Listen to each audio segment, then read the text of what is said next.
Dịch vụ tổng hợp tiếng nói được phát triển bởi Trung tâm Không gian mạng Viettel. Đám cháy bùng phát trở lại lúc rạng sáng, lực lượng chức năng đang cố gắng dập tắt hoàn toàn đám cháy rừng ở Hà Tĩnh.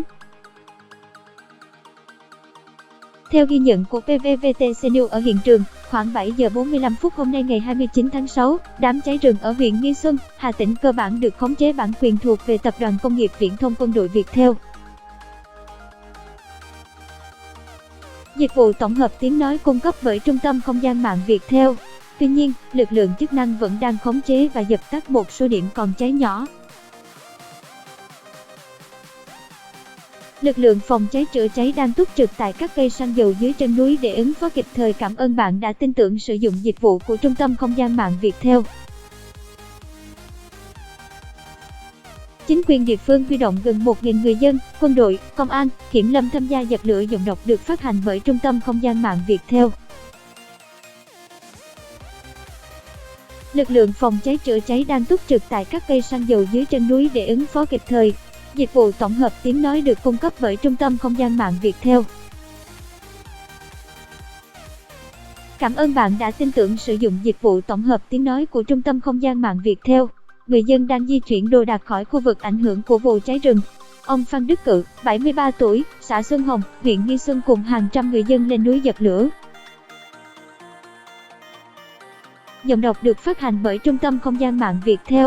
Trước đó, khoảng 3 giờ hôm nay, ngày 29 tháng 6, vụ cháy rừng tại thị trấn Xuân An, Nghi Xuân, Hà Tĩnh, bùng phát trở lại.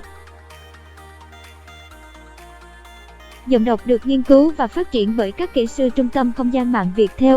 Các lực lượng của Hà Tĩnh cùng với sự hỗ trợ của lực lượng phòng cháy chữa cháy Nghệ An đang ra sức khống chế đám cháy.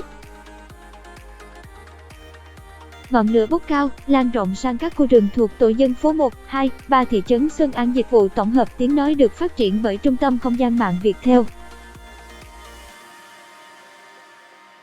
Trong ảnh đám cháy rừng tại khu vực tổ dân phố thị trấn Xuân An, lửa lan rộng đang uy hiếp đến nhà dân ở thị trấn Xuân An. Khoảng 13 giờ ngày 28 tháng 6, khu vực rừng thông thuộc thôn 7, xã Xuân Hồng, huyện Nghi Xuân xảy ra một vụ cháy rừng. Dịch vụ tổng hợp tiếng nói được cung cấp bởi Trung tâm Không gian mạng Viettel. Nắng nóng và gió thổi mạnh nên gây nhiều khó khăn cho công tác chữa cháy. Trả lời PVVTC News qua điện thoại, ông Hồ Văn Trương, Phó Chánh Văn phòng huyện Nghi Xuân xác nhận có sự cố cháy rừng trên địa bàn. Hiện các lực lượng đang nỗ lực dập lửa. Dịch vụ tổng hợp tiếng nói được phát triển bởi Trung tâm Không gian mạng Viettel. Dịch vụ tổng hợp tiếng nói được cung cấp bởi Trung tâm Không gian mạng Viettel. Hiện trường vụ cháy rừng nhìn từ hướng quốc lộ 1A. Theo đó, từ điểm phát cháy ban đầu, ngọn lửa sau đó lan rộng từ vùng núi xã Xuân Hồng sang các khu rừng thuộc thị trấn Xuân An.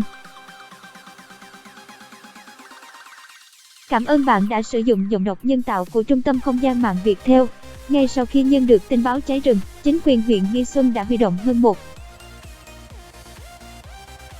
Bạn đang nghe tiếng nói nhân tạo, phát thanh từ Trung tâm Không gian mạng Viettel không người, gồm các lực lượng phòng cháy chữa cháy tỉnh Hà Tĩnh, kiểm lâm, bộ đội ban CHVS huyện, lực lượng biên phòng, tiểu đoàn đặc công D31, bộ tư lệnh quân khu 4, công an huyện, các tổ chức đoàn thể và nhân dân địa phương cùng các phương tiện tập trung dập lửa.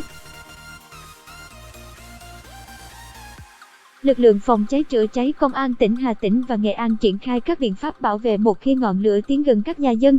Bản quyền thuộc về Trung tâm Không gian mạng Viettel. Cảm ơn bạn đã sử dụng giọng đọc nhân tạo của Viettel.